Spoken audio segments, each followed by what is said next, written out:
Hello children, my name is Teacher Sheila May Ortiz, your storyteller for today. Are you ready for another story? Great! But before we start, let us exercise our talent in singing. Sing with me if you know this song. I love my own, my native land, Philippines, my Philippines, to thee I give my heart and hand. Philippines, my Philippines, the trees that crown thy mountains grand, the seas that beat upon thy strand, awake my heart to thy command, Philippines, my Philippines. Before we start our story, I will show you a picture of the people and things that will be mentioned in our story. The first one is Gregoria de Jesus. The second one is Maxima Bonifacio. Next is Procopio Bonifacio, Ciriaco Bonifacio, hand fan, walking canes, cedula, and bolo. Also, I have here some words that are new to you. The first one is statues, a carved or cast figure of a person or animal, especially one that is life-size or larger. Next is revolution, a forcible overthrow of a government or social order in favor of a new system. Next, Spaniards, a native or inhabitant of Spain or a person of Spanish descent. The last one is Teniente Mayor, poll during the Spanish period, the call or rank of a municipal official, deputy leader and successor to the governor when the latter is absent or ill. Alright, who is the person in the picture? Very good! He is Andres Bonifacio. The story I am going to read to you is all about none other than Andres Bonifacio. Let me first read the synopsis of our story. Andoy Smiled. This is the beginning of Andres' story that started at the Mini Heroes Park in their school. At first, he wanted to draw the statue of Andres Bonifacio, but he found out the secret of Bonifacio's life. Do you want to know the secret of Andres Bonifacio's life? Come and join me to read the story entitled Andoy Smiled, story by Shiela and illustrations of Dominic Agsaway. This story won the PBBY Salanga and PBBY Alcala Grand Prize in 2013. About the writers and illustrator. She is a teacher, a writer, and a reader from the city of General Santos. He is a member of Kwentista na mga Chikiting or Kuting and Linangan sa Imahen, Retorika at Anyo or Lira.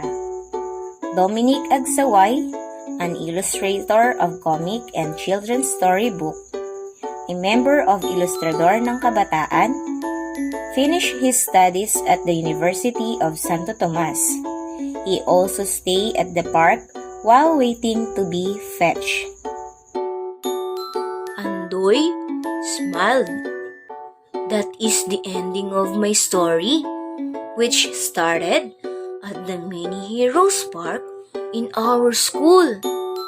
While waiting to be fetched, I visited the statues of the heroes. We had a project to make a poster about the heroes of the Philippine Revolution. I brought the postcards that Nanay bought for me. I also brought my drawing pad so I could draw the statues. I first drew Andres Bonifacio, the father of the revolution. With strength and courage, he aimed his bolo at the enemies. While erasing some wrong lines, I thought I saw something move. Andres Bonifacio was sitting in front of me. He even grabbed one of my postcards. Mr. Andres Bonifacio, I said, my voice shaking. Please give me back my postcard. He didn't answer. He read the details printed on the postcard about him. Father of the revolution. Andres wrinkled his forehead. Yes, you're a hero, sir, I said and swallowed hard. Please return my postcard. He didn't answer. Instead, he read what was on the back of the postcard. You can have it if you want. I'll ask Nanay to buy me another one. I slowly turned to escape when he suddenly tapped my back. He signaled me to come near him. I'll come closer if you put down your bolo. And he put down his bolo.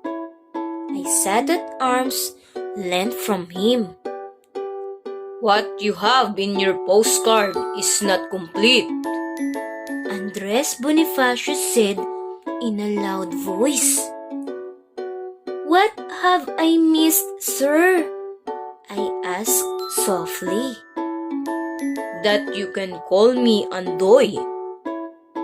That I held a gun more often than a bolo. That the Spaniards were not only my enemies. That nothing could match my love for Oriang. He then started on the long story of his life. When I was a child, I was always playing with my siblings, Siriaco, Procopio, Truadeo, Esperidiona, and Maxima. We would always wait for Nanay to come home from the tobacco factory.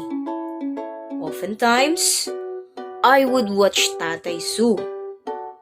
At first, I wanted to be a tailor like him. But then, I also wanted to be a teniente mayor like him. Because the whole town knew him. Ay. Andoy suddenly looked sad. And I knew why he was sad. According to the postcard, he was still very young when his parents died. He had to work for his siblings. He sold walking canes and hand fans. He also worked as an agent and a broker and took care of the warehouse of a company. He even became an actor. My life changed when I fought for the revolution. Many times, I was afraid for my life. I also made many enemies.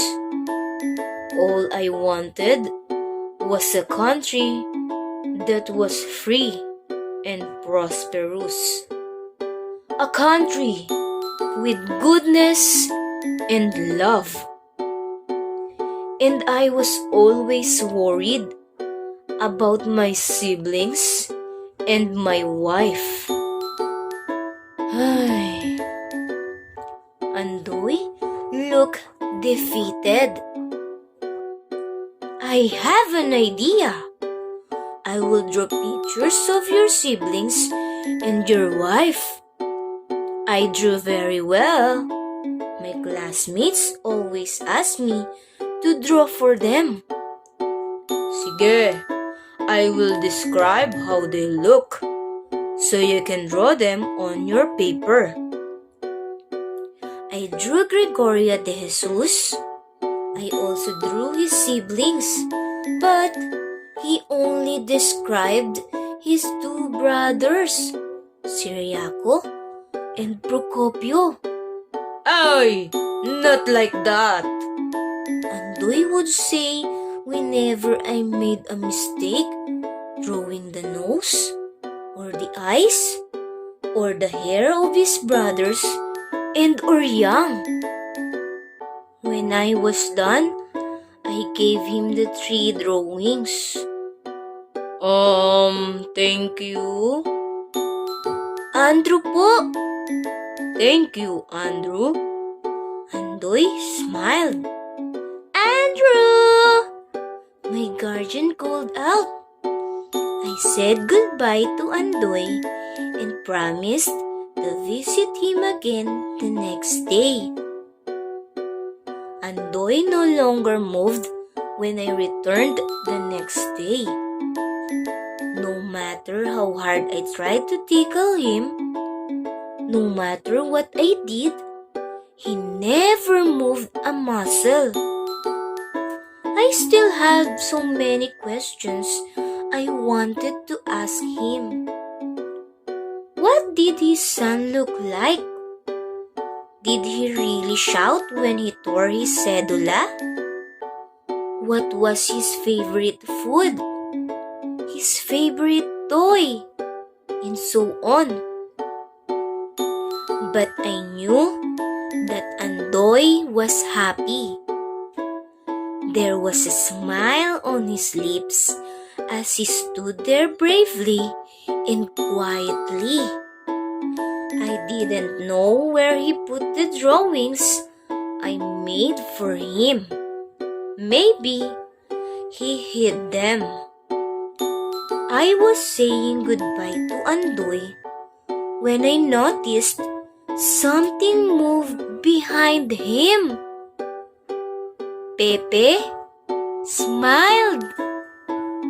That is the ending of our story entitled Andoy Smiled.